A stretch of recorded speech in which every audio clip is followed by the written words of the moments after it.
and second, adoption of the agenda. Okay. Second. All in favor? In favor? Thank you. Amended? I wasn't sure. Yeah, well, just one Okay. And then minutes. Sure. Shall we have a motion to adopt the minutes? And seconder, in favor? Public comments? None. Council referral. Emma, Thank you. welcome. Thank you. So this is a referral for a set of design guidelines to encourage active living on the island, which actually came out of the transportation plan as a priority project. I'm just going to give a really quick presentation on the background and the guidelines themselves, and then we can open it up for some discussion. Seeking comment.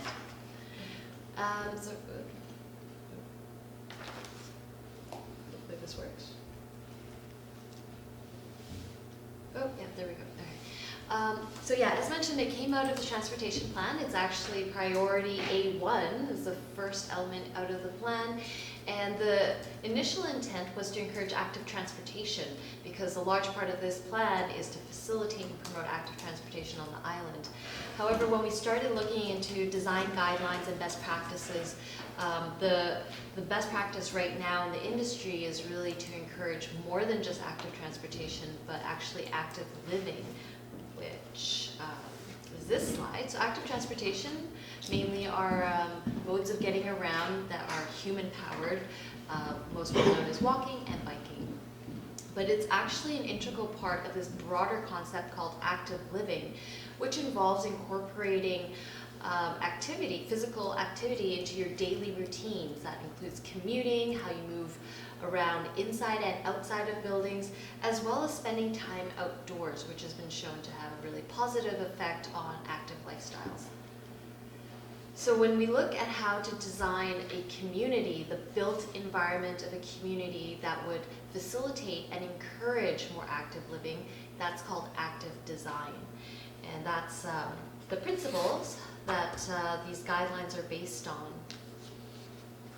Yeah, a little slow here on my slides. So the guidelines, hopefully you've all had a chance to just skim through them. It's a very short document and it was made to be very easy to use, using simple language, brief and succinct descriptions, and a lot of graphics. There's a lot of Bowen-specific photographs included in here to illustrate the different guidelines. There are three main sections that speak to the three main stages of development. That's planning, subdivision, and building. The first section, planning, is really more conceptual, as you can see here. This is not our actual trunk road. This is a concept of a land use plan, if you will, and circulation patterns. And at this point, we're talking about having a good mix of land uses within walking distance and good connections both for cars and for pedestrians and cyclists, and also providing spaces, these third places, which are good for gathering and encouraging people to be outside. Your next stage of development would be subdivision. That's where you get legally on the ground your lot lines and where your infrastructure is going to be. And at this stage, we want to encourage having enough right-of-way to provide infrastructure with choice, not just for cars, and also to provide public community amenities that really encourage people to be outside. And these are just some examples that the guidelines address. And the last stage is building. This is a building site.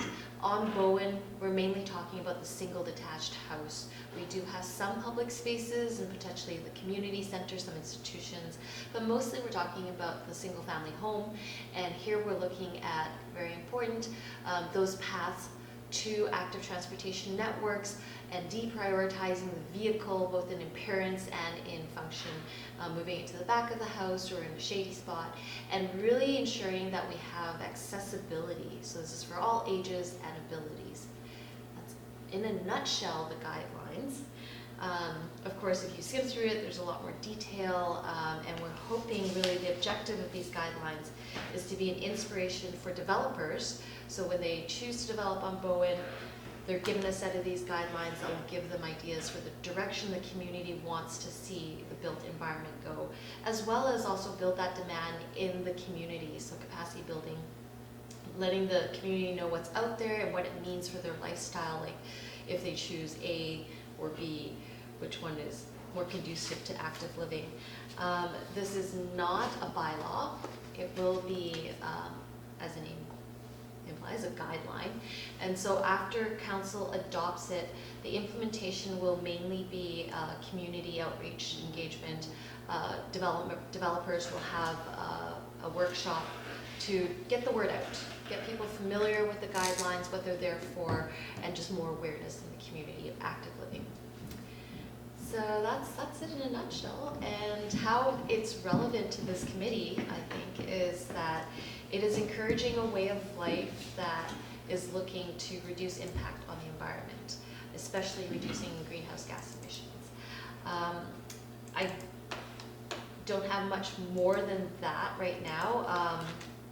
What I'm looking for in terms of feedback is, do you feel these guidelines match up with the goals and objectives of this committee, the mandate that this committee has? And also, if you have any ideas for how to address some of your objectives in active design, happy to get all that type of feedback. Well, thank you. Thank you, Emma. I've got an overarching question, and that's why guidelines as opposed to bylaw? Well, we actually don't have the authority to force people to build something that is not in our BC building code. Yep. And with the step code, which I think you're all familiar with too, that's also moving towards greener buildings, more efficient buildings. But really when we're talking about design, it's more of a personal choice.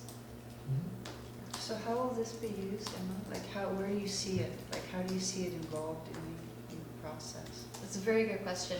As I mentioned before, we can't require it, but we really want to get it out to developers. And we will be using it in the planning review process where we have discretion. So development approvals such as rezonings or variances, where they're seeking discretionary approvals from council. Normally when someone comes in to get a building permit, there's no discretion. If they are building in compliance to the land use bylaw, they're not in the setback, they're within the height and all that, we can't force them to do anything beyond that. But if they're coming in and they're asking for a discretionary approval, say it's zoned for a single family and they want to make it a duplex, that would be at the discretion of council. And as staff, we can then point to these and be like, this will get you a lot of extra points if you can show that you're addressing the intent here. But also at the subdivision phase. So subdivision is not, set in stone. They come to us with a certain subdivision design, and we can also use these guidelines to help with shaping that design. Could there be any incentives for developers in particular, or individual homeowners? Like, what is there in, I appreciate that example about when they're coming for discretionary approval. Is there any other mechanisms that, or benefits that could be conveyed to builders? Like, could their house value be higher? Like, a house backing on a greenway, sort of thing, but that's not necessarily addressed in this, but as an example. Yeah, well, we don't, I guess the municipality, we don't have access to a lot of, say, financial incentives. But as just mentioned there, it would be definitely an incentive for a developer when they're approaching us for a discretionary approval, because their chances of getting the approval will be that much better. But also the hope with the community engagement is that the community will create that demand. So then a development that can show that they're designing for active living will be more marketable. And that has a huge value in the development industry. Mark, you got a question? So, are there additional opportunities for reducing environmental impact? One of the things that I just kind of thought of, and I haven't really fleshed it all out, but so the active design includes trails through neighborhoods.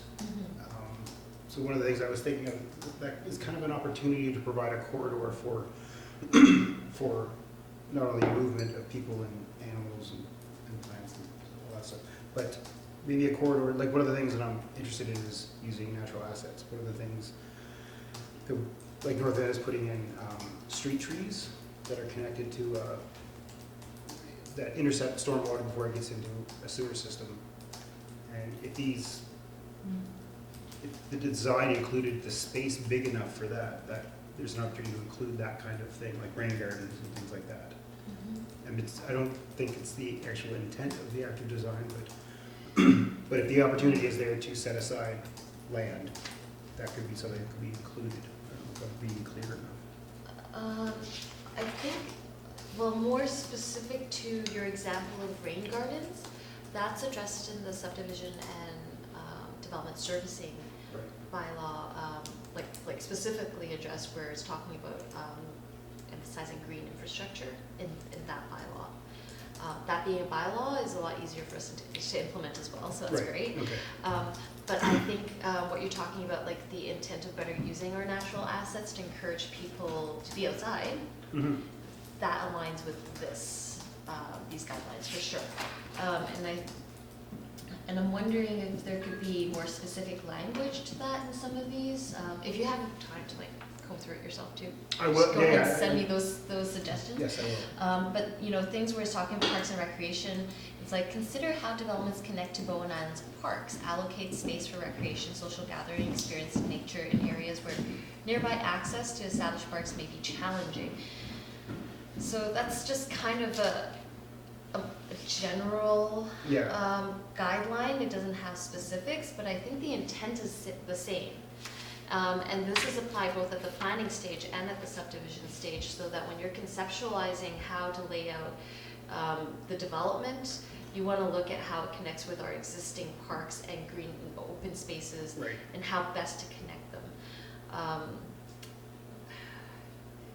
Like I said, if you have better, more specific suggestions. Yes, no, and I was, as you were doing your presentation, I had the thought and was trying to scramble to put it into coherent terms. And I wasn't able to get there. That's okay, and it's a lot of wordsmithing and stuff like that to think about. That's why when I was like, well, you know, do you have any additional ideas? I'm like, I don't have anything too specific to like discuss, because they are kind of broad in general. And when you get into things like the more specific, like rain gardens and green infrastructure, they really belong in a bylaw. Yeah. I was just thinking this could be another opportunity to just set aside land for, reducing environmental impact. I'm trying not to put it through my lens of the Parks and Trails Committee. So. I'm gonna write the comment, and I have a lot of other comments to incorporate, so when I'm going through this and making edits and I find a space that's good for it, then I'll have a note of it. Great. Yeah, but the other, I look at it as a minor gap in active transportation is water transportation. I just think of an example. I was talking to Bob Turner yesterday, and he was going to paddle his kayak to Gibson's. Wow. Outlier, I know, he's an outlier. But, in the past, one of the ways of people getting around to visit other neighborhoods was on the water in rowboats and self-propelled watercraft. And so the idea of incorporating that into a development in that, a little boat landing. One of the things that you see a lot in developments is, Cape Roger Curtis, for example, it's hard for people to get watercraft to the water. And so, having neighborhoods that have easy access makes it so that you could go visit friends in the next bay or whatever, so. So not just water access, but like viable boat access. Yeah, Yeah, And- that's really good, yeah. That's a great point. I think that can be incorporated somehow. great. Bonny, do you have anything to add? I'm not going to bring up hoverboards or anything. Just kidding. But actually, I know I was at the Hill Sound Community Forum and Jerome Sturdy was there, and he was talking about the province. They're looking at motor vehicle act, and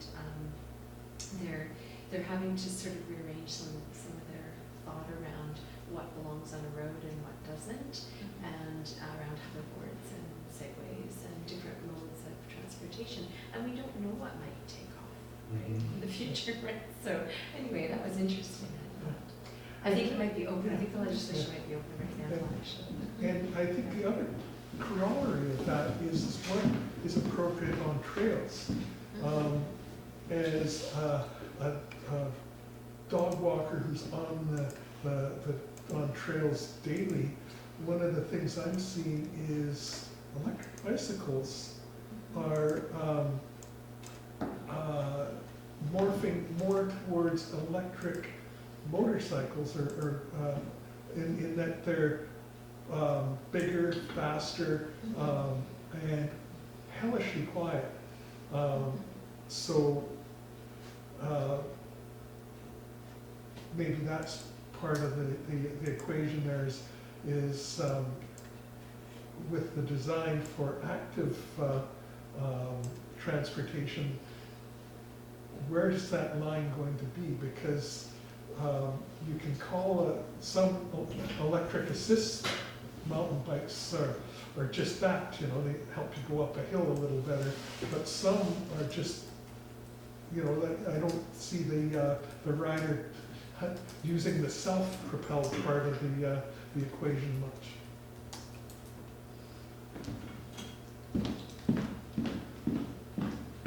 But then, the point though is it's really hard.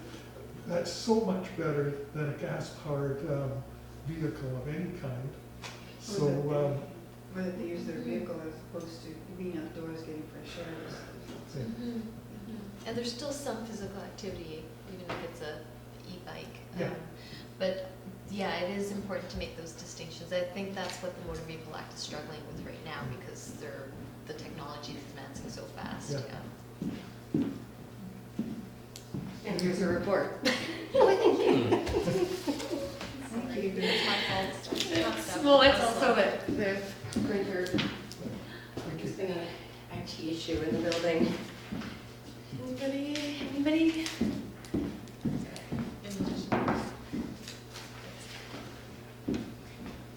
Well, so my final comment is I really like that document. It's really easy on the eyes. It draws you in, and I really like the illustrations kind of facing the text there too, where in exhibit design, which I'm involved in, there's this concept of the kind of people that look at these things are streakers, strollers, and studiers. And the streakers and strollers are looking at pictures. What are we talking about when we talk about streakers? Can we, sorry. No, They talk about streakers? Like, they call me the streak? they're just moving fast. They're Okay. fully Oh. Sorry, I couldn't resist. But anyway, I like that it addresses a whole spectrum of readers. So. Okay, Mark. So I just kind of went through, and I think a comment that you had made that formed the idea in my head. And the key design areas, one of those transportation and mobility, and it says transportation networks, infrastructure, and user needs. So that's kind of what I was getting at with infrastructure, like the design includes the infrastructure, of which rain gardens and things like that. But you've already covered it, it's in the bylaw, but I just wanted to kind of clarify. That didn't clarify it for me, all it did it. I'm still struggling with it. Any more discussion? When are you accepting comments till? What's the timeline? Well, there's no set timeline. The general schedule is to start engagement just ahead of the building season. So like early spring, late winter. So we have time. I do need council to adopt it first, and I'm hoping to get that done before end of year, which is only a couple more council meetings before that happens. So I only have, I think there was a lot of questions and clarifications as far as additions. I'm seeing the watercraft is something for an addition. And was there something else that you wanted captured?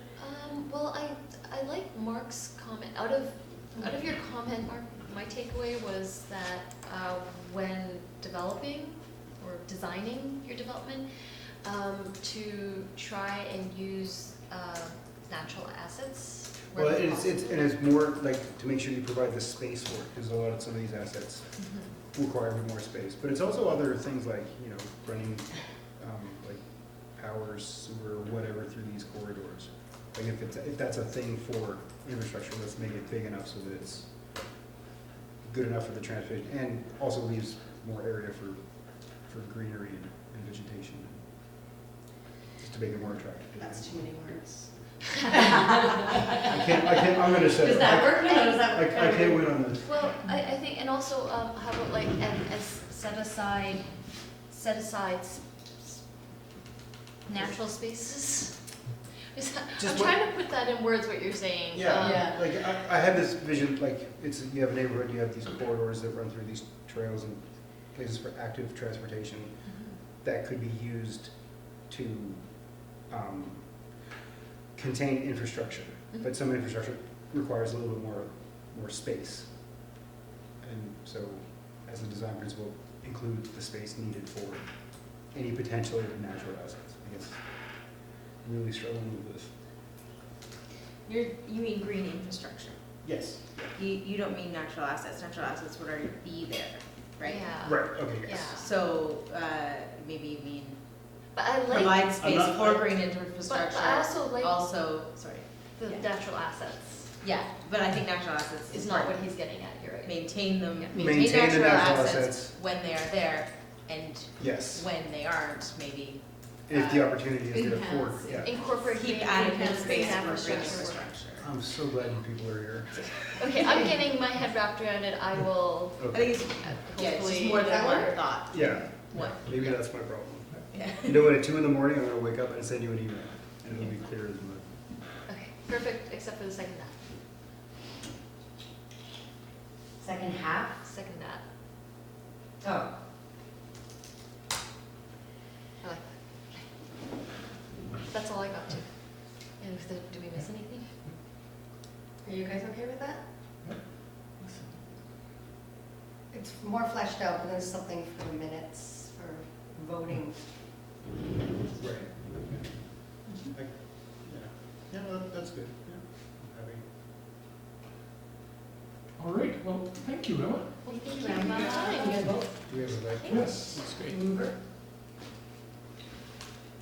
That the Environment and Climate Action Advisory Committee provide the following comments regarding the draft active design guidelines. That watercraft transportation is included as an access and mobility option, and that natural assets are maintained. Is that 2 different ones? Okay. Sounds good. And that green infrastructure is incorporated when possible and that space for such is set aside when designing development. Other natural assets are maintained and restored, and if needed, restored or something like that too.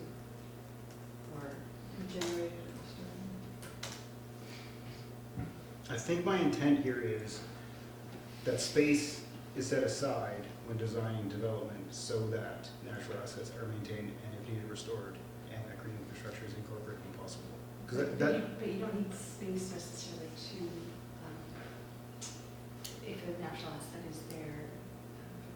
I can see that the space more relates to the green infrastructure, maybe I'm wrong. Yep, yep. But you need the space to maintain the natural asset.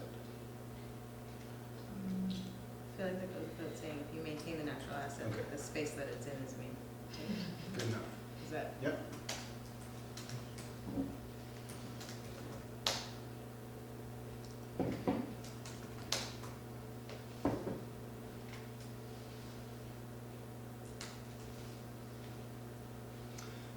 And we call these initial comments, like, sounds like there's a little bit of time for us to either individually or as a committee provide some more. I studied it, I haven't had a chance to read it myself, so. Yeah, yeah, so, So initial? and so, that gives us a question for Emma. Would you rather have it, extra comments come from the committee as a whole, or, would you, be okay with having it trickle in from individual members? Me as a whole. Okay. Be sure that,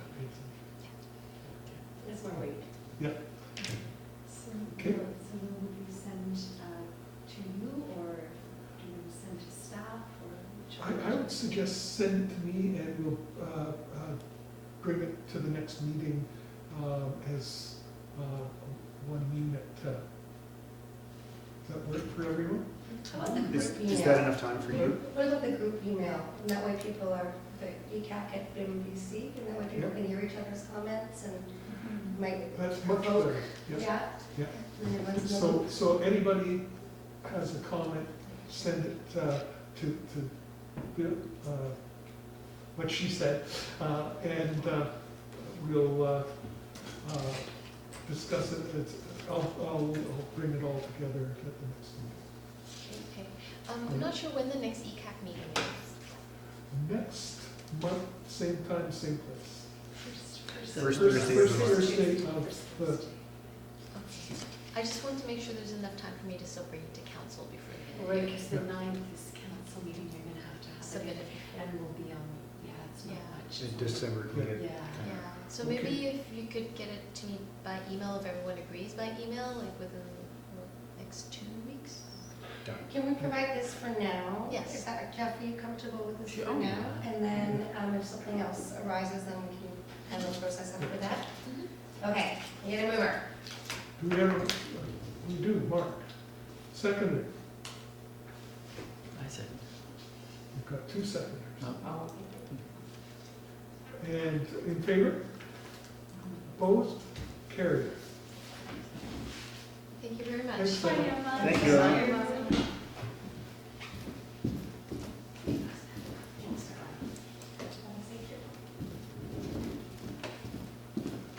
Okay. Action items. What page is that on? 21. 21. I could find it so easily because I've got a lot of paper here. I'm not proud of it.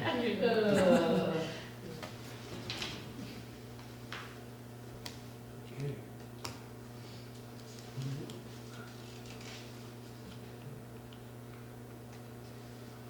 Okay, first action item.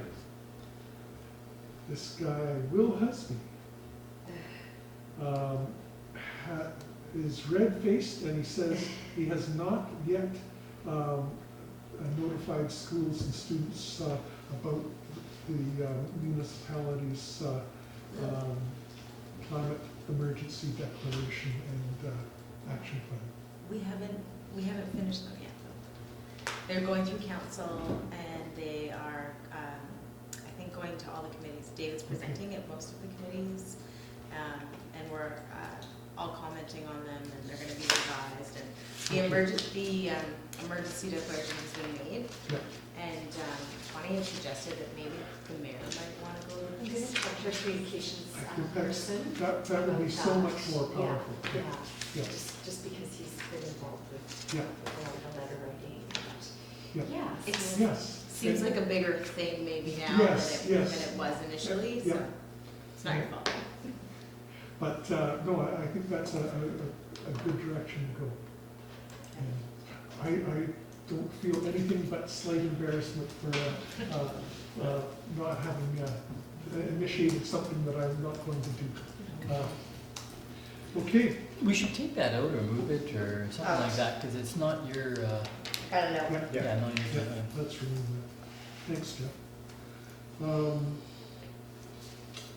So we've got, next action item is, I think this one should be out too, because we're having the other, it was Julie Sage's climate conversations, and eclipse this. Yeah. I probably should have taken that off last week, sorry. okay, and we're moving on to September 5th action items. Carla? So I have spoken with the CFO regarding the MNIA and sent him some background information. He said he would be happy to sit down and have a phone conversation. I think that was the idea, is that we would call them. You were going to give me the contact info. I think you did that. Yeah. And we would sit down and have a meeting with them for about an hour. A lot has been going on over the last month or so, so I haven't been pressing Yeah. that, Yeah. but he's more than willing. Great. So we will do that. I'll keep it as ongoing, just. Oh, yeah. I might change the wording to be like, she totally did this, but we should keep checking on it. Yeah, why don't you, you can say meet with MNIA. Okay. And the CFO, just to actually have the meeting. Okay, Next one is Mark. you did that. So you got that. I'm pretty sure you did that. If you don't, I got it. So.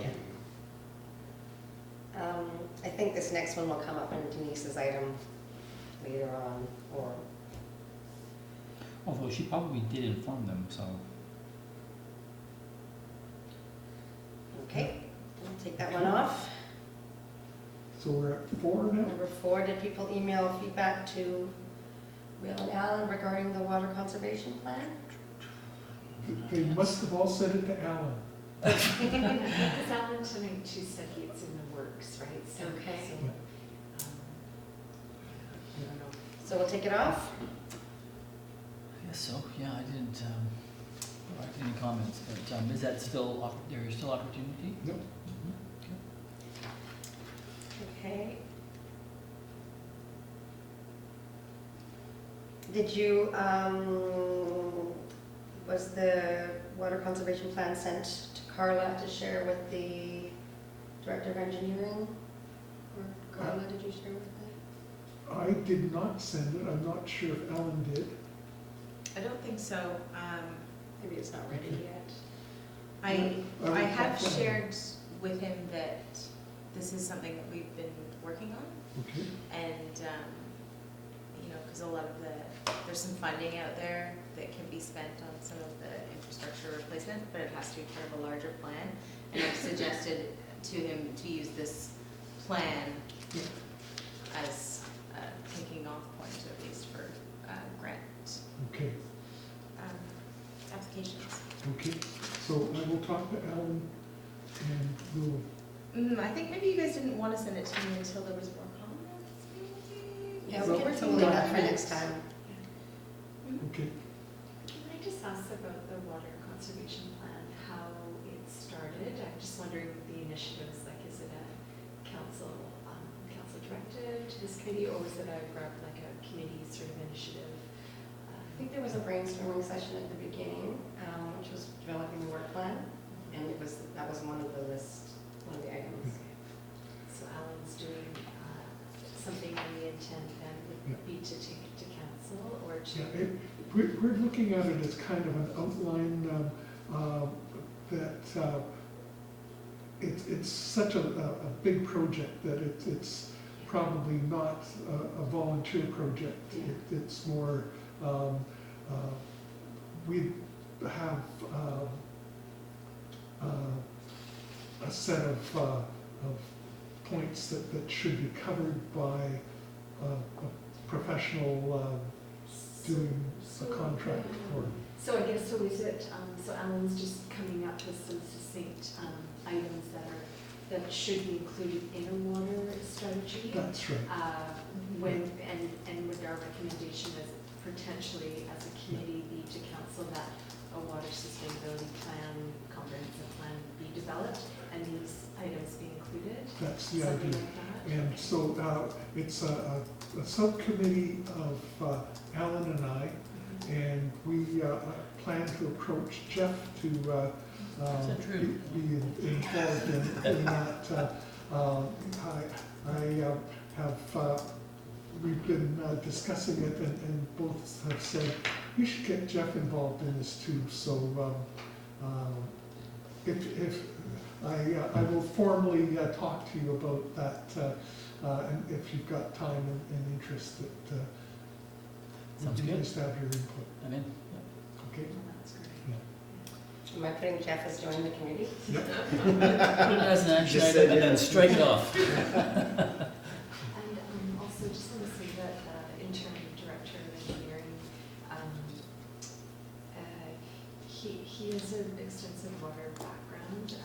You know, it's from a different, maybe a different lens than maybe the committee's looking at water sustainability from, but all the last year, you know, he's very knowledgeable, and I think, you know, he is looking at least for drinking water sustainability, some data collection, monitoring, that sort of thing, for the coming year, or coming 2 years. Maybe it depends on what we look for, like for budget money, because I think there's going to be a lot of things that we need this year. So, but yeah, just to know that he's really looking at improving sort of at least the drinking water, and that might extend into a wider sort of field other than just the drinking water. He is a very knowledgeable guy about water systems. So that's good. It fits with what this committee is doing. And so what's his position again? He's the interim director of engineering. Okay.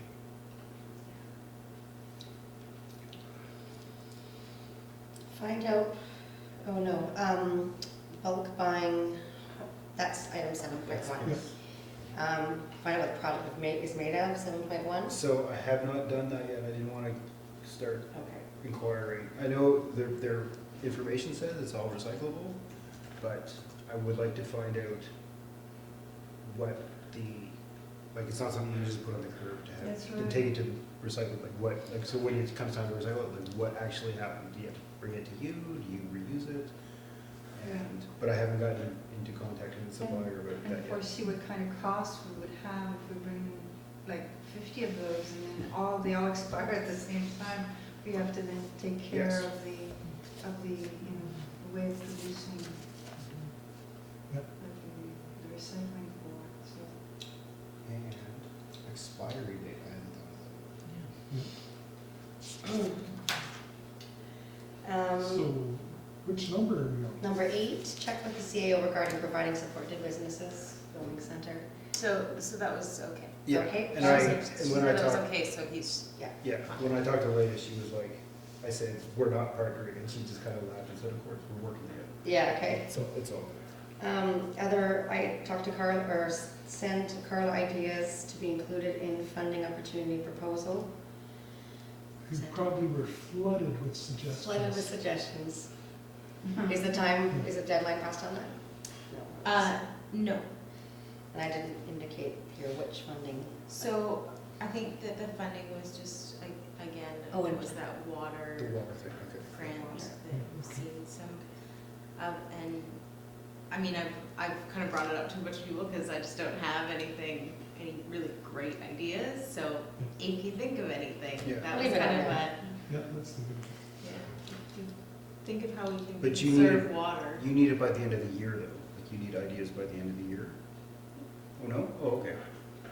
No, it's just, it's an ongoing grant, they're offering it until the money runs out. It's up to $500,000 for a pilot project. Yeah. So if you can think of a way to conserve water in a given neighborhood by at least 20%, I can get you money to do it. But it's just, you know, it's, well, like most of their project ideas, their examples are for water metering, but we already have that, Yeah. right? So I'm not coming up with anything No, it's a toughie. concrete, right? But if any of you hear about new technologies or anything like that, but it's the same, it's all the same funding that I was talking to Glenn about as well, and wanting to do the big comprehensive plan, that we can incorporate a couple of different ideas and. Okay. Yeah. And then email information to Councillor Nicholson, which provides context to the water flow metering recommendation to council. I believe that's done, so. The recommendation about the water meter in Brampton, the water flow meter. Yeah. Okay. Item's done. All right. Okay, now we zoom back. We've got page 3.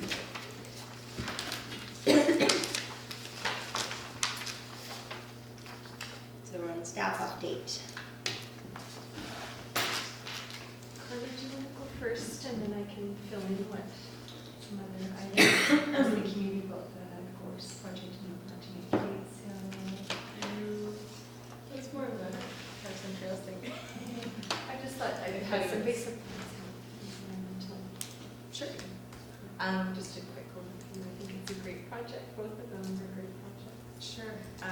So we just finished doing the planting project up at Catesville Neighborhood Park. We did a planting party on October 19th and had quite a few members of the Catesville Neighborhood Association come up, and Mark's been helping a lot as well.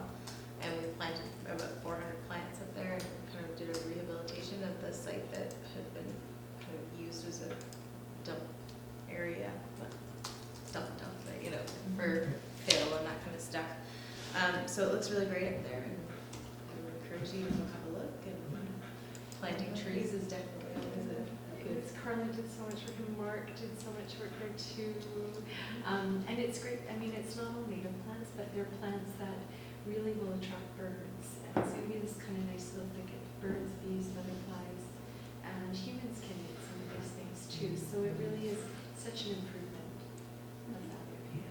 It was really encouraging. I think 15 people, or a lot of people throughout that day showed up. It was like, it was amazing.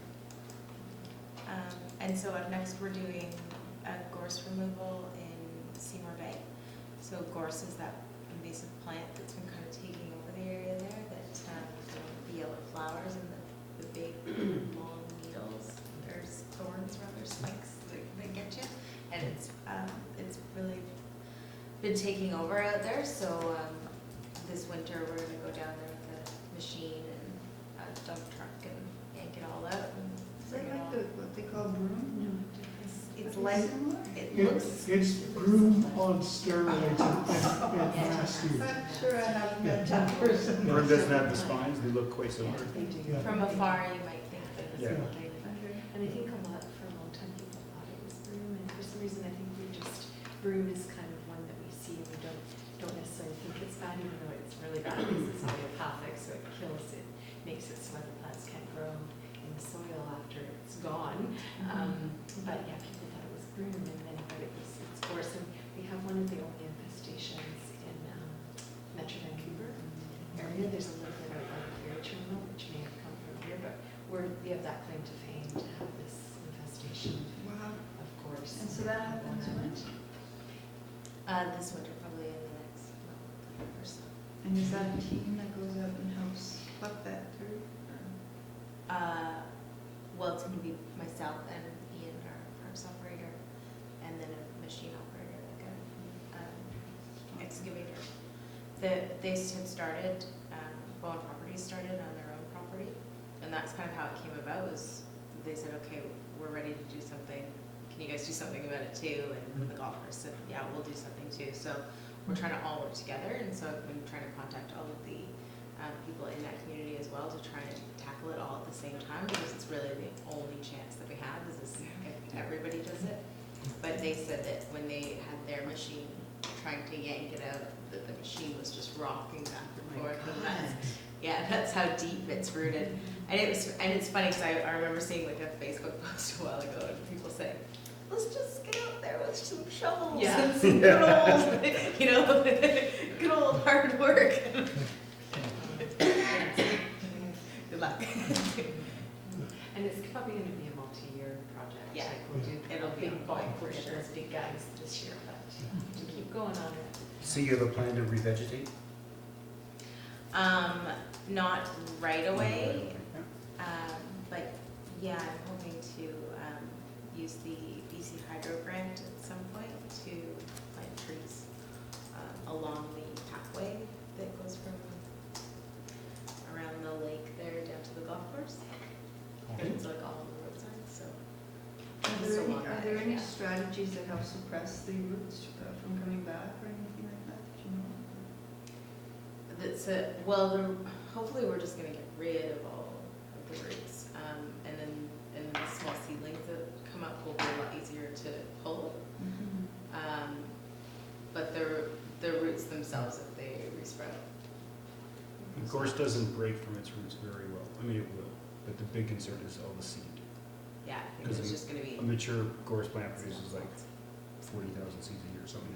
It's stupid. And it sprints, it spits out its seeds, they get pop, they Yeah. pop, and you just, wow. It's an aggressive plant. And they're viable for like 50 years. So every time you disturb the soil, you get 50. That's the average, it could be a lot more. So every time you disturb the soil and you bring the seed up, you get more gorse. I really So want. it's not a one-shot No. control. The only other option I have heard about is biological control with some beetles that eat the seeds. But it's been way too long for me to remember any details about that. But biological control has the nice approach of you've got a living creature that reproduces, and so that's the way you keep on top of a plant like gorse that can reproduce or lie in wait for long periods before it starts growing. I mean, one of the But then advantages- what do they eat when they're done eating the gorse? Yeah. Well, that's the challenge of good biological control. There's a lot of insects that only eat one thing. Yeah. And so when you find one of those, and you have to go back to the country that the plants originated in, and you'd spend years doing the studies of finding those creatures, and then you spend another whole big amount of time testing them on everything else, Yeah. like apple trees and things like that, just to make sure that they're not going to be like the, what was it, well, I'm thinking of one of those things in Australia. Cane toads? Yeah, That's what I think of whenever I hear biological control. yeah. So biological control in anything with a backbone has never been really good. I mean, the thing with invasive species is there's never a magic bullet. It always requires, educating just the public in general. Because for something like gorse, where it's the seed that you really have to worry about, it's important to revegetate so that you get other plants that will outcompete the gorse, and then over time you deplete the seed bank that's at the surface. Because once the seed is buried, it won't grow because it doesn't have light. So it's every time it gets disturbed. So a project comes along, like in Seymour Bay, like in 10 years, someone wants to put a pit toilet in. So they dig up the earth and they just spread the earth around, but they've just brought up seed that is viable and spread it around. Wow. And then 10 years from now, gorse is hopefully forgotten, not hopefully, but, and then all these plants come up and no one knows what it is, and then it's, oh, look at the pretty yellow flower again. It's kind of spiny, but it's pretty. And then all of a sudden you get tens of thousands of seeds. All right. I just have one more thing, and that was just that the composting survey went really well. We got 300 responses, Awesome. and a couple of kind of surprising results where I thought like low odor facility would be the most. I don't know if everyone did the survey. Did you guys see it? Yeah. they, I thought low odor facility would be like the most important thing to everyone, but that actually scored pretty low compared to some other things, and protecting groundwater was like 100%, this is the most important thing. Nice. Which is great, but, I mean, it just shows you that people are aware of, Yeah. you know, some really, the important issues, and we got some really constructive comments, and I've given it all to the consultant who's writing the feasibility study, and he's supposed to have that back to us in a week. Nice. So, Awesome. Yeah. Yeah, that's a really good response. Yeah. That's a lot of response. that's it. Okay. Thanks. Anything else? So I just wanted to say that, I'm gonna be, probably next meeting, I'll bring forward, menu day, we're doing a menu day sum up of 2019, and so I'm gonna talk about the GOLI results and really dive into those and see if there's any correlation with lagoon, and see, because that's part of the testing, and we test the each water samples, and we also test the lagoon, and have been for 2 years now. So we're just gonna look at those results and see if we can see any trends, just get a bit more knowledge of what's going on. It actually was pretty good this summer in the bay, and also I'm gonna be talking about the bay, the boats and the Bennett boats, money and everything. It's gonna be a comprehensive overview of, I can't say both of those in the same sentence, but it's gonna be an overview of what happened in Menu Bay in 2019. So that will be good. It will include the ecological line. And then also just so you know, for budget purposes, we've been in budget land, and we're looking at probably, I really would love for the Parks and Environment Department to be 220 be the year of education, and I know that's something near and dear to your heart. But you know, I still just talking to the public, I just see the lack of knowledge, and we can't change things.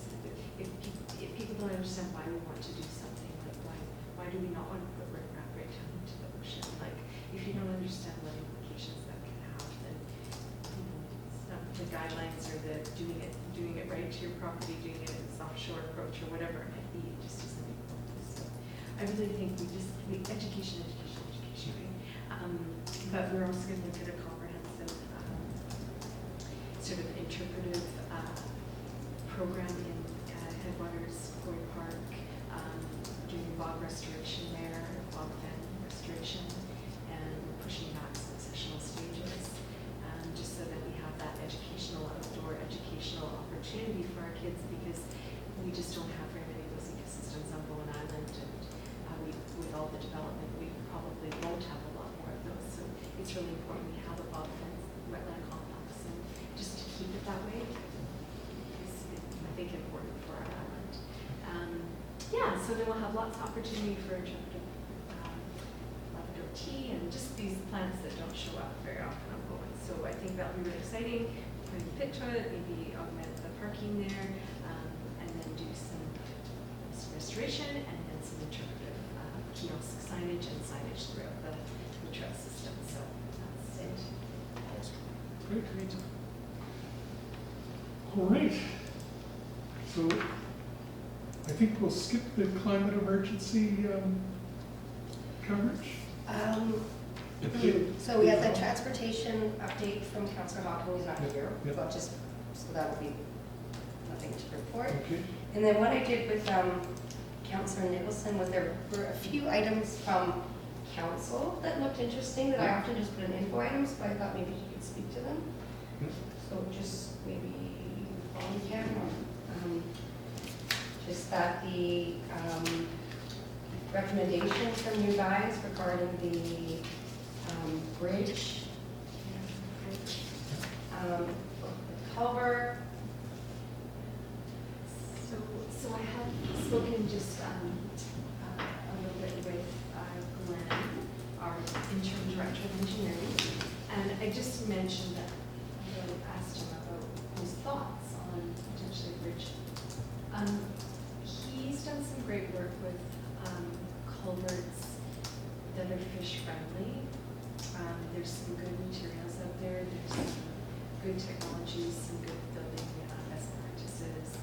And so he thinks the bridge might be tricky in that location, as he was a pretty experienced engineer. It would be nice to daylight that whole thing. But he thinks that we could achieve some good fish-friendly stream health there with these new sort of technologies that he's really experienced. That's sort of his thing, is his in water. So I don't know which way I'm going to go. I'm going to do a bit more research, a bit more talking to him, and I will comment at council meeting on that recommendation, just to let you know what the engineer, what the professional said there. And the water meter, I did speak with Bonny about that as well. And he's looking at a lot of telemetry, monitoring for all the water systems. He's looking at it sort of a comprehensive water monitoring plan. And he said that a flow meter there isn't out of the picture. It would be great for collecting data. It would ensure that the environmental flow rate that we have to have coming out of the lake into the creek by law is adhered to. And that if there was any ever question, that we could go back and prove that we were letting the flow rate out, and as we go forward with climate change, and the data would be good. It doesn't go without cost, so we're looking anywhere between $10,000 to $20,000 for something that then can be monitored electronically and data collected and back and check out. So it's not a cheap thing. So realistically, with the asks that are going to be coming down the pipes here, so to speak, for 220, I'm thinking that I'll put that on hold until this is our recommendation to council to 221, and then suggest we look at it again at that time. Because we have to get our water systems and that monitoring up to stuff. So, but yeah, definitely would have its advantages. So that's where I'm going to go with those comments. That will then go back to council. And then the letters for the climate accountability campaign, a link has been provided, which is that all of these were sent. That's a lot of A lot of letters. I love it. A lot of letters. So it's like Just lots lots and and lots. lots of letters. Lots of digital letters. All around the world. All over the world. That's amazing. That's such a good thing. And then story one more, just to keep you guys all in the loop. Is the Howe Sound. The mayor's letter to the Howe Sound place there. Sweet. Yes.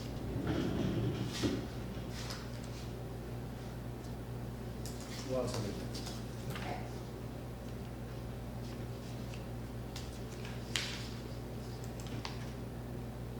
I think holistic, isn't that a W or a H? It's too late. As much as I love the way you think. Can I go away? But- Okay. Okay, so I think it's number 7.1.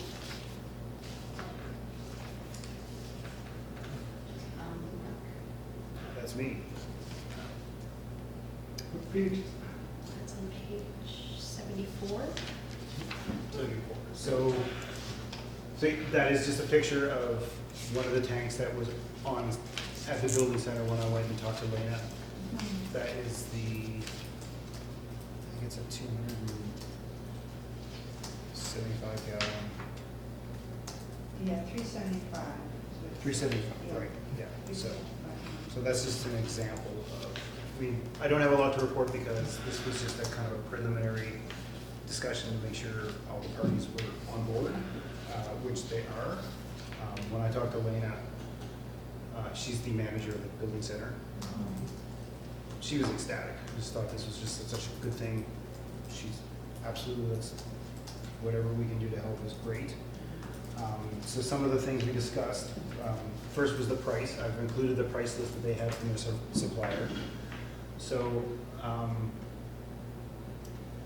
the building center doesn't mark up their tanks very much. We're not going to be able to get a break on these prices from the building center because they don't mark it up very much. However, when the time comes and she puts an order in, if we're gonna be ordering in a bulk, like lots of tanks, then she is more than hopeful that the supplier will give us a break. She's, and we don't know what that would be, what that looks like yet, but there would be a break on those prices, hopefully. One of the things she will do is, once the people have their tanks, they're gonna need fittings and pipes to install it. She will give those people a deal on all the fittings that they need to make that happen. So we could, that would be an individual kind of thing. You'd have to go to the building center, hey, I was part of this program, you get a deal, because everyone's gonna be different, so, which is fine. The big issue that she had was that she doesn't want to have the drop-off at the building center because they have limited space and they just don't, it's just gonna be a cluster. And one of her big concerns was, in something like this, tanks get abandoned, people don't pick them up, and then the building center has this tank kicking around that they could sell eventually, but it just takes us. And having worked at the building center, I know that's a big pain. So, yeah, so if we can find a different spot for the pickup, that'd be great.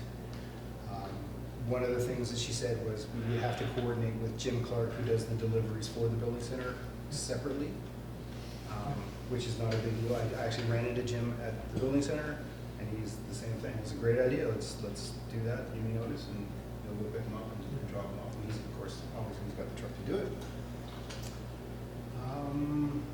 So yeah, so like I said, this was just a preliminary kind of discussion. So now I'm kind of looking for direction of where we want to go with this next and what kind of details we're looking for. I've kind of given a bit of thought to it. And the first is, and it will affect things down the road, is like, do we want to recommend a size to people? It's going to be a tough one because everyone's needs are going to be different. It depends on what they're going to use their harvested grain for. But it's also going to affect like how many tanks can be fit on Jim's truck. If like two people order the huge 2,000 gallon tank, you can only read two, so you have to make more than one trip. So I don't know if we would restrict the size of it, or I don't know. I'm throwing thoughts out there. As I was thinking about this, I was looking through the information I got at one of the Fire Smart information meetings. And at that meeting, one of the things that did actually resonate with me was that when you have a rooftop sprinkler on your house, like the evacuation notices come in, you have to get out, the last thing you do is you turn on the sprinkler to wet your house down. It's variable, depends on the size of the house and the size of the you have to wet down, but it's anywhere between a 500 gallon to 1,000 gallon tank will run one of those sprinklers for 24 hours. So maybe that's information that we can pass along to people. And that wouldn't include these, in other words, because this is only 375. Or you get two of those. Yeah. And that's the other option we can offer people, like depending on space is gonna be a big deal for them too. Like one of the advantages of this, that fits through a doorway. So you could put it in your basement, and that's why those two tanks are So there. that would be rainwater that would just somehow be. You could pipe it in, yeah, you could pipe it An to, electric pump to. yeah. So, but that's the advantage of that tank, is that it fits through a standard doorway. That's why they have it. So that's one of the things. And as a sidebar, while I was looking through the Fire Smart thing, the island of Cortez, their neighborhoods have been getting rain harvesting going, and the neighborhoods put together a system, and it all goes to a 2,500 gallon tank. And the reason they chose that is because that's how much their fire department's pumper truck holds. So, and I'm not saying like a resident, well maybe they would, I don't know, but I was thinking for my idea with the rain harvesting at the library and the Cove Commons, if we decide to pursue that, maybe we do something like have a tank like that could fill whatever a pumper truck holds. Yeah. Just throwing that out there, I don't know. Yeah. So another question is, the drop-off, I was thinking about whether we could have a drop-off, and the only thing I have come up with is the auxiliary fire hall. I don't know if that's feasible or not, but something we could explore. I think the challenge for the drop-off is, the ideal would be a secure space, like something that's fenced, just because, you know, a bunch of those sitting around at night, someone could, with a medium, well, even a pickup truck could cabbage one or two, which would be an issue. So, the only place the municipality has, I guess, is the works yard that probably isn't interested in having a whole bunch of tanks cluttering up the limited space. So, I mean, if we organize it properly and all the tanks went in a day, yeah. like, I'm sure it wouldn't be a big deal. Pre-ordered, prepaid, and pick up, I mean, everything organized. That's the thing, if you've already paid for it, you're probably gonna come get it, so. Yeah. It's kind of lovely that we've got, you know, this creativity, that you see these shapes that are changing, and you can imagine something like that beside an outbuilding, not without too much, you know, distraction to it. And was there anything else other than the plastic, or is it all basically plastic? What the building center deals with is just plastic. Just plastic, there was nothing out of metal or anything that was. I mean, I will ask Linda the next time I talk to her about that. Some people might want something that isn't plastic based. And another thought that just occurred about recommending a size is, how do the people pick it up? Like, if they get this big, huge, then they're gonna have to, Yeah. we'll have to make it clear that you are responsible for getting it to wherever we bring it to your house. And bringing it in. This is not an issue, I don't know if we talked about this, but was there any consideration for working on looking at funding for this kind of thing? Is there any incentives through Vancouver that we might be able to get some kind of support for people to get the water bills? I have no idea, haven't even looked at that. I looked into just piggybacking on the group buy with Metro Vancouver, and they basically said that they've done it a couple of years in a row. Like they have done it for several years, and they figure that everyone has them now that wants them. Right. So they just aren't doing it anymore. So I think it's a little bit, it's not so fashionable anymore, like we Yeah. missed the boat. The So boat, there's yeah. probably not any funding out there for it, is my guess, but. Do you know, or maybe go ahead, contact somebody, because maybe they know the best way of how you get these to the person. They might have some good tips on Right. how delivery works, how The, to get them to the house. the way that they've done it, the last sale that they did was just, they did a back of the truck sale. So they convinced a manufacturer of gray barrels to come, bring a truck full of them to Van Dusen Gardens and have people just drive through and Yeah. pick them up. Something like that, like I was even thinking maybe getting Jim for the day to, like, something like that, because just having them dropped off and then. Oh, and that was the thought, like, yeah, no, don't, if people can just load them off of Jim's truck, then that's perfect, yeah.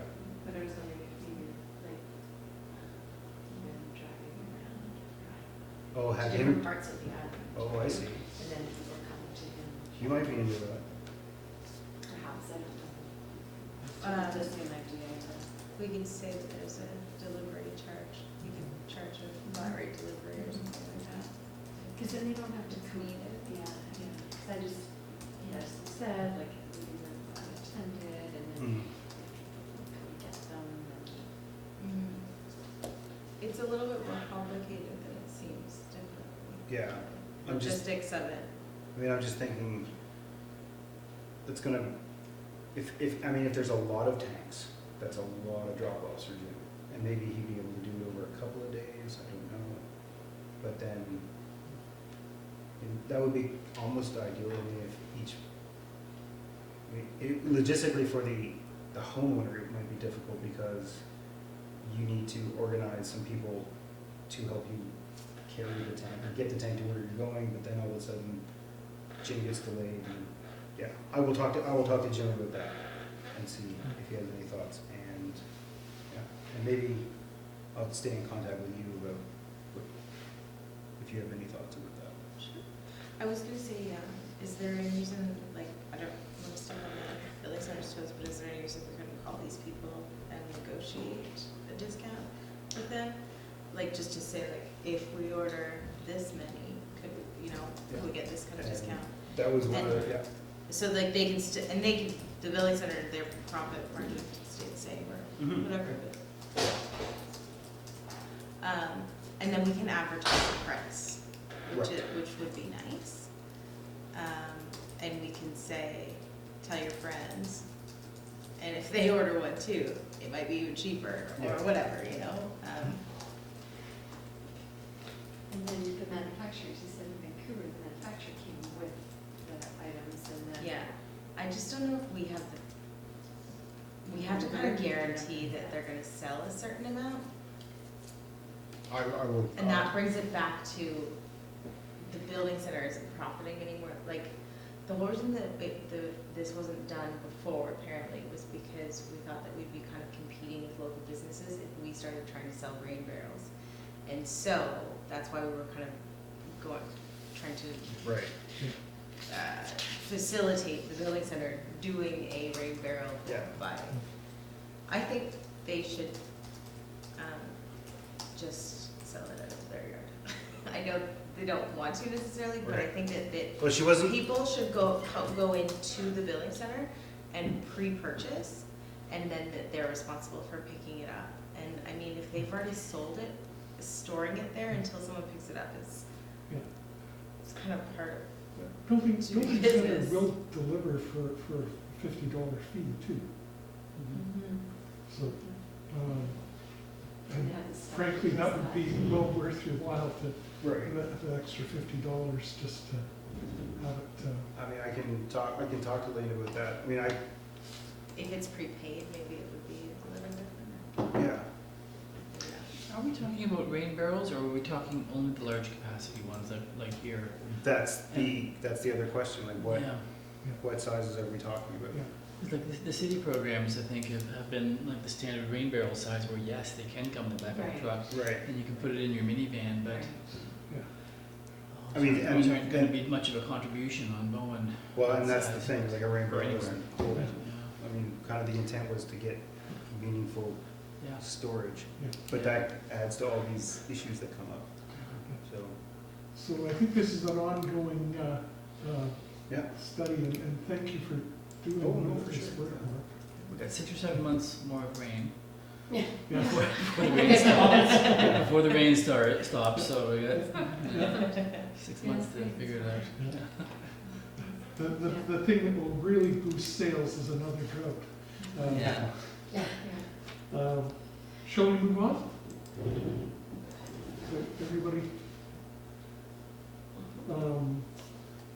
The next one is climate action video series, and Denise, you had some comments Yeah, about I have a this. few questions, and I thought it would be important to, I'd just like to ask about it. When we first talked about this series, we all thought it was a really good idea because there's lots of incentives for creating community and for educating and lots of good ideas behind it.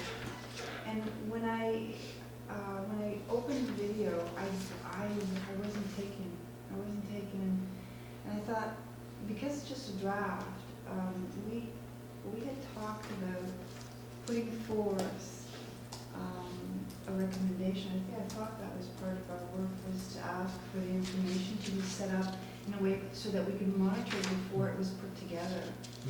And I'm wondering about that, because I thought that we get bombarded with so much information, and it's so easy to be distracted.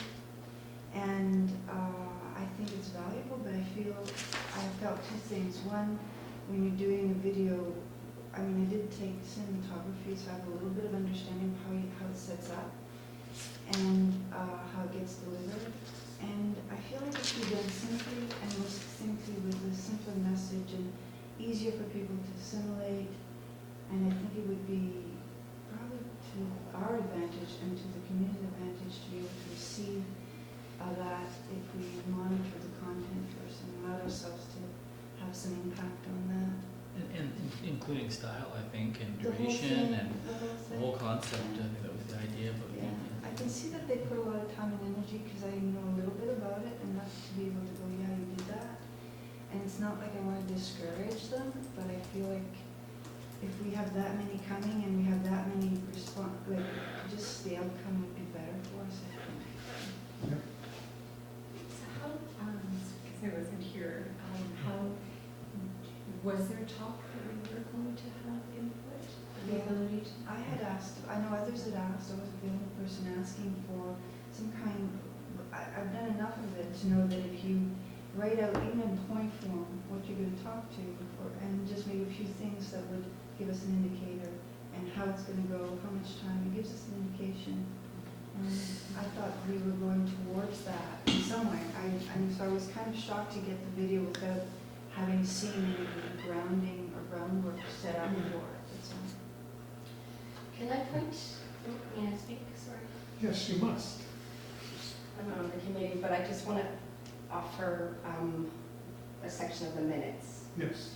So the minutes from the last meeting regarding the video series, I have as the committee's salient points within the committee that staff should be included, particularly the communications coordinator, that there were sequencing adjustments, so what order the videos would come in, and then that the discussion would be reopened after one video had been completed.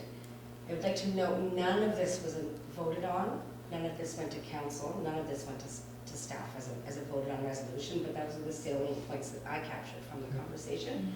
The action item that came from that discussion was that Maureen would tell Bone and Transition that you guys would like the heat pump topic to be first, which clearly it wasn't, and that you wanted the clothes mending topic to be a little bit different.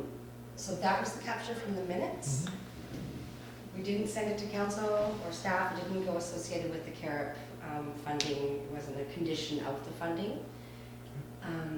But I do think that the third bullet about reopening discussion after one video has been completed is something that you're doing now. And just to be kind of aware of process, that if there are, they've received this funding, which I think comes with permission, so the comments then would have to be sort of along the process line. Does that make sense? Does that make sense? Did we know what videos were going to be made? Yes. That was the list I just showed you, it was this one. Okay.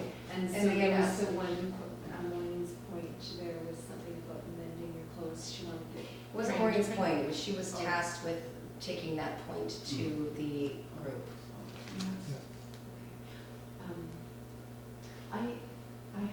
I just have to, I have a problem with this term.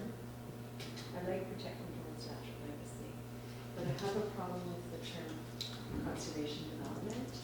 I don't know what it means, and I don't think that that's really, I don't think it's sustainable development, because sustainable development is not talking about necessarily about building something. Conservation development, I worry about, like, just being in the field, and I know around the table here too, we come and gone with a lot of different terms that sort of catchphrases throughout time, and sort of jargon. And I don't, when I read climate change strategies from other jurisdictions, I don't see that term in them. I don't know what it means, and I think I'm a pretty educated person. I think it's more about climate smart development, or, call it what it is, protect Bowen's natural legacy, Bowen's natural assets, cluster development, if you're gonna have development.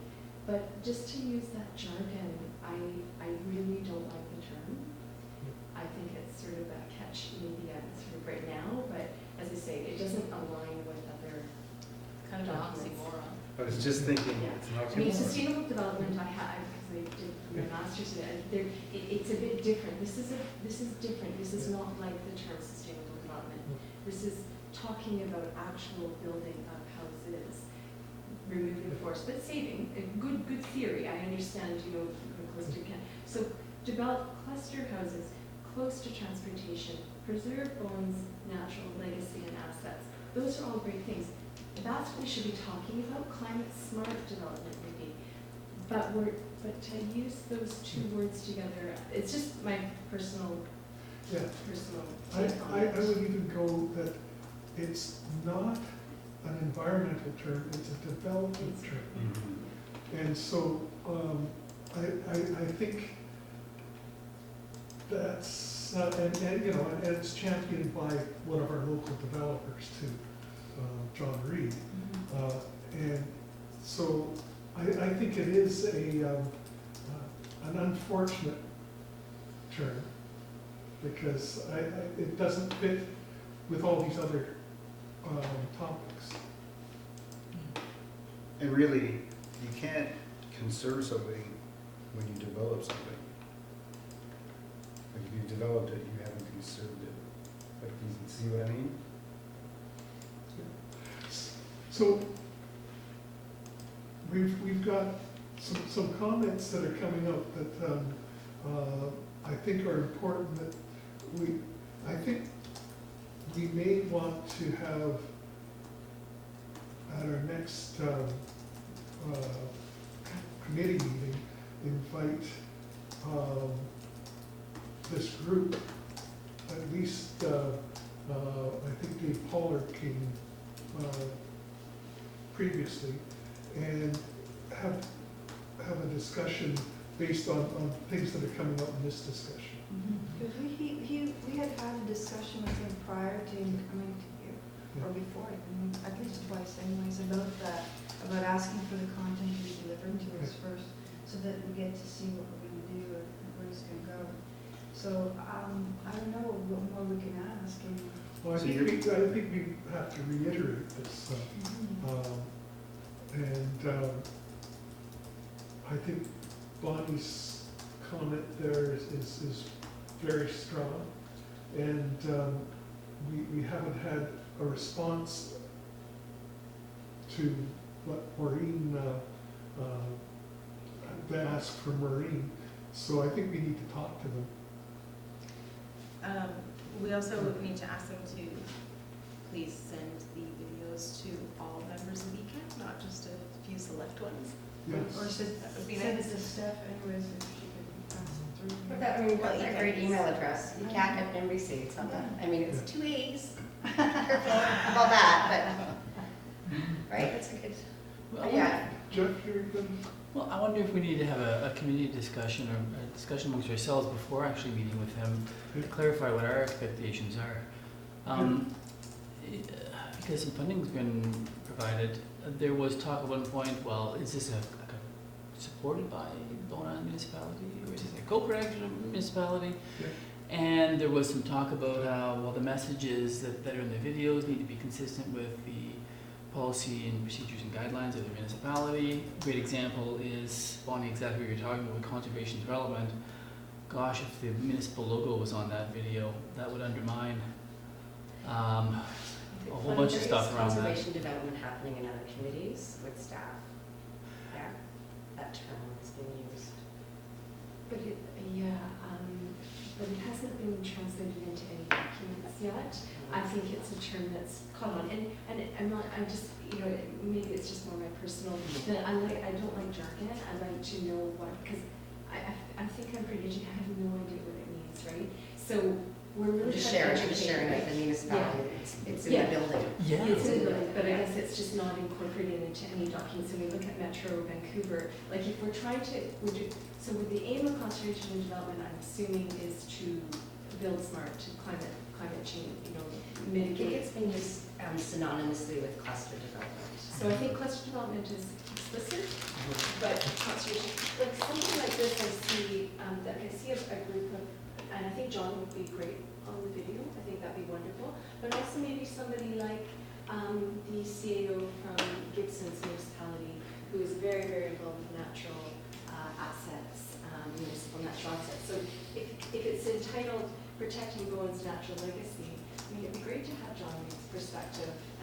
but I think we need also somebody that's going to talk about what it means to preserve natural legacy and natural. And with that, Bonnie, what I would say is, I really like what you just said, because then we have a sense of who's talking and we can have And we have input. different perspectives, Right. which is all And you valuable. can make a recommendation when you see what they're doing. Oh, maybe they can add this or add that in order to make it a more rounded document. I think, I think we do need to request, a fairly detailed outline of what's going to go in there, especially as Marcus said, and Jeff, that putting the municipality's stamp of approval on this without this vetting, we can't do it. Yeah. And then there's a standard of time, how long are they? Yep. Because 15 minutes is that too long? Do we feel it's too long? Is that okay? Like, I don't want to just say, this is how I feel. I'd love to hear a little bit more Yeah. how we generally feel about it, so that we feel the strong behind it. I'm wondering if maybe a representative could be invited perhaps to our next meeting. Well, I think you're right, I think we need to be more union about getting that, not them going rogue. Yeah. That's, I'm just trying to think of a process on that. I'm not too sure, but we're going to check on. Well, some of it could be just our guidelines. In other words, if we've had an experience and, we could talk amongst ourselves as to what are the guidelines we'd like to offer, and that they can follow those guidelines as a format to some degree, but the content, once it's delivered, then we can actually look at the content and maybe, we have to have some input as to and maybe it's going to be fine, maybe the content's just going to be perfect. So are we asking to have the content of all their videos at this point before they go further? Well, when you do a video, if you do ad hoc, you'll say things and do things that you may not think about doing, and it may not actually be good for the viewer or for our content. So if you say, for instance, what you just did was you pointed out something that's really, really important, that you don't want to say that, you don't want to do that, because it's going to impact us as a committee, but also the guidelines and so on, and what we're supposed to hold to. So when you deliver a video, you have who you're delivering it to, and what kind of impact do you want, what are the points that you want to make, what are the key points you want to make, and how do you want to make those points, and what's the most direct and the funnest way to make those points, because a video is just going to be boring video, and it'll just sit there. Maybe a few people will watch it, but the percentage will go down depending on how easy it is to read and how Engaged. how engaging it is. So it's great that they're working for us and doing this work, but if it's not engaging me, I'm only one person, but I'm probably 1 in 10, let's say, easily more. So are we looking for we're not looking for like a draft video, we're looking for like a written synopsis That's right. The of content, who it is, who's it for, who are they targeting, Mhm. what's the target audience. So in that video, I would say the target audience was a very specific target audience, and it dismissed a large group of Bowen Islanders who would not look at that video. That's what I saw. Yeah. So it's an artistic thing to be able to know, well, how many people do we want to engage, and what is that audience, and how do we want to engage them, and do you want to make it light, easy breezy? These are the contents, like when David did the composting one, it was like really simple, really direct, and easy to engage. And we want to just give them some guidelines as to how we feel.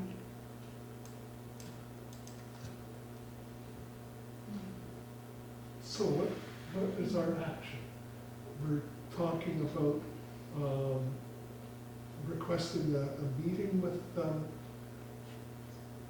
Bowen in transition? Bowen in transition. We're looking at requesting outlines of the, each video. I'm Yep. thinking, sorry, just a thought, that maybe we should just meet with them and maybe not have so many asks. Like, I think that we just need to sit around and talk about it, and maybe not have like, we want this and this and this. I think we just need to maybe schedule a meeting with them and express our concerns or our And comments. just like I talked about it, in content instead of just itemizing it like right Sure. now. Have they received the funds yet? Or is this? I'm not sure, I've just been looking for the resolution.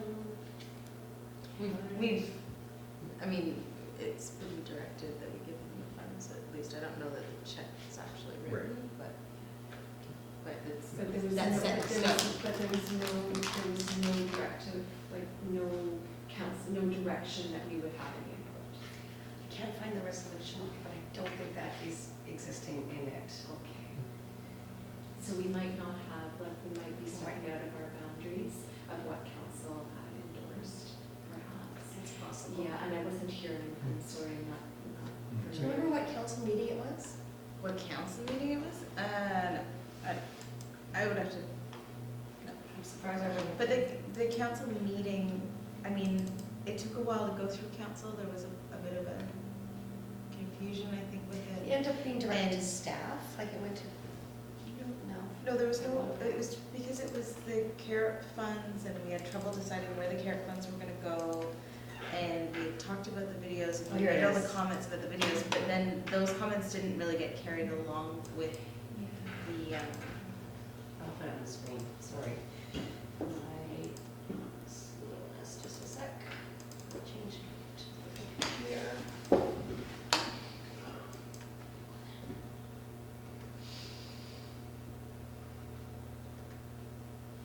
This is definitely multitasking. We have two computers.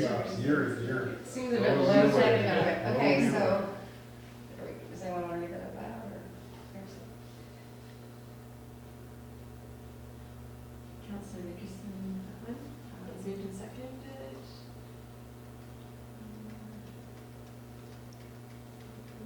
2000.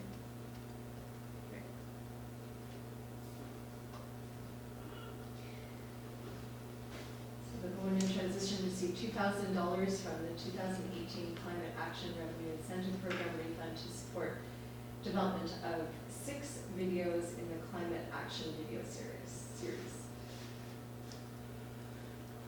I wonder that the missing piece of information is what the communications that Maureen may have had with about expectations and Well, there was that subcommittee, I was part of it. yeah, you guys met with them. Yeah, there was Laura, myself, and Maureen, and it was really quite explicit. okay. Yeah. I don't, So I think I there see. was, Oh, there was. there So was there was. communications. It wasn't like, Okay. And in that Denise, you said that what you took away is that you were gonna be able to look at the content prior to. Yeah, it it just being gives some, launched. yeah, and they can do a draft, and then we could, give, some feedback and. And we'll discuss, we know that, this is really a low-budget project, and so we'll have to talk to them and make sure that our requests can fit in with a workflow that's not going to kill them with too much review and too many edits and changes, that it get done in one set instead of 3 revisions. we're hoping to support them, not Yeah. hinder their progress or anything. Yeah. And So maybe you can do a thing in offline meetings that we're talking about? Yeah, okay. So maybe probably. Just an aside, the district in Squamish is doing podcasts now. And I don't know about your circle of people, but I seem to talk to quite a few people these days, especially commuters, that are listening to a lot of podcasts. So it seems to be kind of this new. Denise, you might know something about it. That was what I do for Oh, work. you do? Because, yeah, district of Squamish is really investing in different topics and It's having quite a these strong podcasts. experience, Yeah. I work for Voice America, it's an international body, and I have quite a few listeners. Yeah, I think it's. Well, and one of the things that comes to mind is that video that we saw, the visuals were not enhancing the messaging. You know, it was talking heads. Yes. And so a podcast is even perhaps a more efficient tool. I think we, Yeah, but I wouldn't think, you know, we think that deal, so. But I think moving forward, I just thought that was really, I thought, I'd never heard of municipality doing that before, and I thought that was quite neat. Yeah, they're doing some really neat things, Councillor, Gibson's and Bill and I. So maybe what I'll do, Bonnie, is if I'm still in the business next month, meaning that it's a lot of work. It's a tremendous amount of work to put together, and there's a lot of skill sets to learn. You have to learn to work on technically in certain ways, but the content has to be really, really crisp. And you have to have the right people talking in the right way. But I'm on my 8th month doing it, and it's a weekly event. So I've brought people from around the world talking together. And I'd love to propose maybe something at the next meeting, and perhaps I can create something for us just to get an idea if we're interested in that. Yeah, I probably, like for the Canadian. Yeah, just to chat a little bit about that as an idea. Do you want to put it as some kind of action item for developing environmentally focused podcasts or Yeah. something? The action, sorry, is, I interviewed Regeneration Canada, I interviewed BBO, I interviewed a few other people who were actually environmentally connected, and it's been quite positive. the action is to bring that to, I'm not sure. I just think that we should maybe just keep it in mind if anything. For me, I would love to listen to your podcast, but just keep it in mind for the future. I mean, there's no initiative right now. Got more than so much on our plates right now. I mean, there's no, but maybe that will come again, something asked like this, where people want to put together some audio visual, and just knowing that the podcasts are there, just to think. But it also gives me something to think about. I can think about, is there anything I can offer ECAP that might be of value that would work for us? Thank you. Okay, thanks. So Alan Whitehead's natural gas. No, that's the last, we have one more, which is the, yes. Such was. Oh, you know what, all you have to do is take out the %20 Oh, you know. on the end of the Earl, Oops. and then it will work. Yeah. Oh, right, because you figured that out on the email, like, Yes. I thought you were like quoting some like weird. See, I did review some of the things. Nice, that's awesome. So Alan, you also emailed his comments. oh, Do you want me to read that, or? sure. Send some email?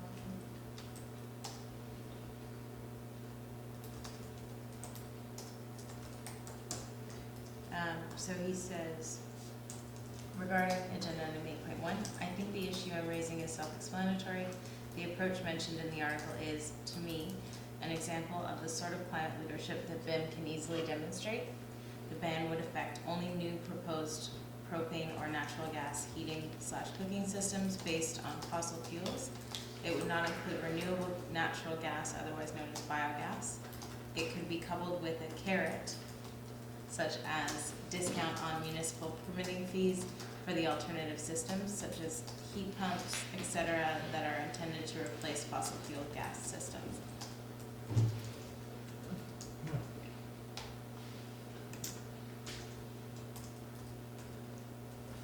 I think it's awesome. Yeah.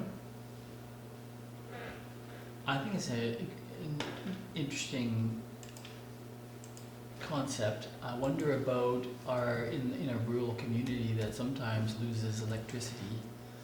that some people might be resistant to getting off gas. And I wonder if it's like, city and location specific sort of thing that maybe there might, it strikes me as being something that might be difficult to get buy-in here, is my initial reaction. And- My thoughts exactly. Yeah, right. Yeah. And my thought was that there are all other backup alternatives to the gas. Like you could have a wood stove, which is not strictly climate friendly, but I think it's better than gas, where you have a generator. I think it's nice for people to be able to cook when they don't have power for 5 days, you know?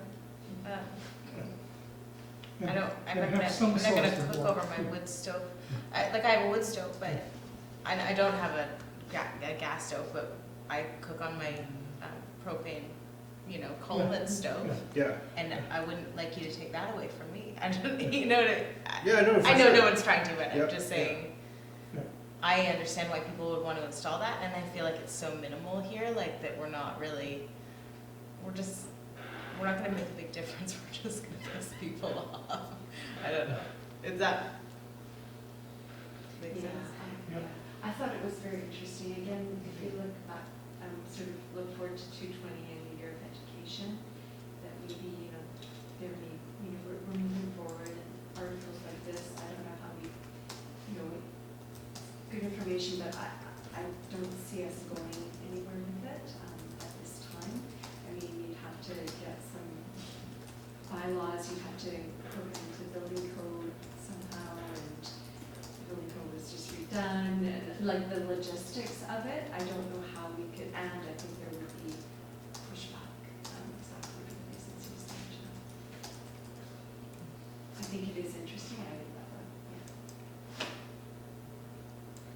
yeah. Interesting to make a study perhaps of what's going on in Vaughan and who has natural gas, how many people do have natural gas? Well, I don't think anybody has natural gas, but they'll have propane. Propane, Yeah. yes. And That would probably be fairly easy to determine from the few propane companies that are here. And then from there, I wonder if the restaurants would be probably the biggest by volume users of propane.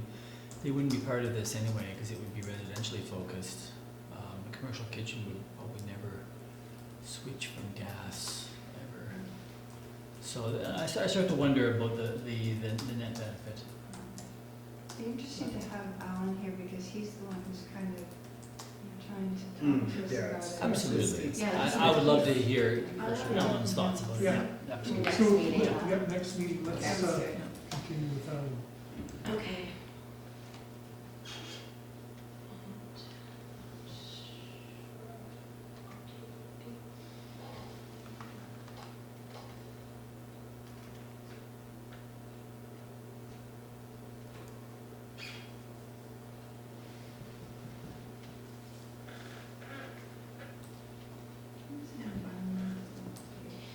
I should bring up stuff. I said environment, I put ecological or climate implications. So right now on a staff template, when we write our council reports, we have a template that we all follow. And there's a section explicitly for financial implications. There's an explicit section for communication implications. And we have an other, but we don't have a section for ecological / climate implications. Yeah. So I know we've talked about it before, we were talking about it. So it just would be really, sometimes there aren't, sometimes, and the problem sometimes with ecological or climate implications is it's not measurable. So it's not like a financial implication where it's gonna cost $3,000. Like this is what's tricky. But I think it's important, for one, we've just passed the declaration, and this is a low-hanging fruit. This is showing that we're actually starting to have that conversation. Even, and it might be more work on the environment committee's plate because we would then review reports.